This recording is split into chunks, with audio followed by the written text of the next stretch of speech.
பெரம்பலூர் மாவட்டம் ஆலத்தூர் ஊராட்சி ஒன்றியத்திற்குட்பட்ட பாடாலூர், ஈரூர் ஆகிய பகுதிகளில் நடைபெற்று வரும் பல்வேறு வளர்ச்சித் திட்ட பணிகளை பெரம்பலூர் மாவட்ட ஆட்சித்தலைவர் கற்பகம் ஆய்வு மேற்கொண்டார். முதலாவதாக பாடாலூர் அரசு ஆரம்ப சுகாதார நிலையத்தை பார்வையிட்ட ஆட்சியர் நோயாளிகளுக்கு வழங்கப்படும் சிகிச்சை முறைகள் குறித்து கேட்டறிந்தார்.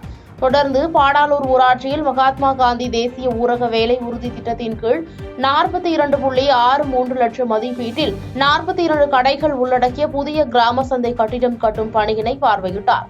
அப்போது கட்டிடத்தின் சுவரை ஆய்வு செய்தபோது சுவரின் தன்மை சரியில்லாமல் இருந்ததை அறிந்த ஆட்சியர் ஒப்பந்ததாரரை அழைத்து சரமாரியாக கேள்வி எழுப்பினார். பின்னர் சரியாக பணி முடிக்காவிட்டால் திருப்பி கட்ட சொல்வேன் என்று ஒப்பந்ததாரரை கடிந்து கொண்டார்.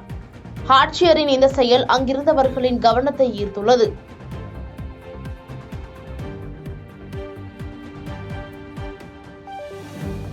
பாதகம் செய்பவரை கண்டால் நாம் பயங்கொள்ளலாகாது பாப்பா. மோதி மிதித்து விடு பாப்பா, அவர் முகத்தில் உமிழ்ந்து விடு பாப்பா. அண்மை செய்திகளை உடனுக்குடன் தெரிந்து கொள்ள இணைந்திருங்கள் இயம்நாடு தொலைக்காட்சியுடன்.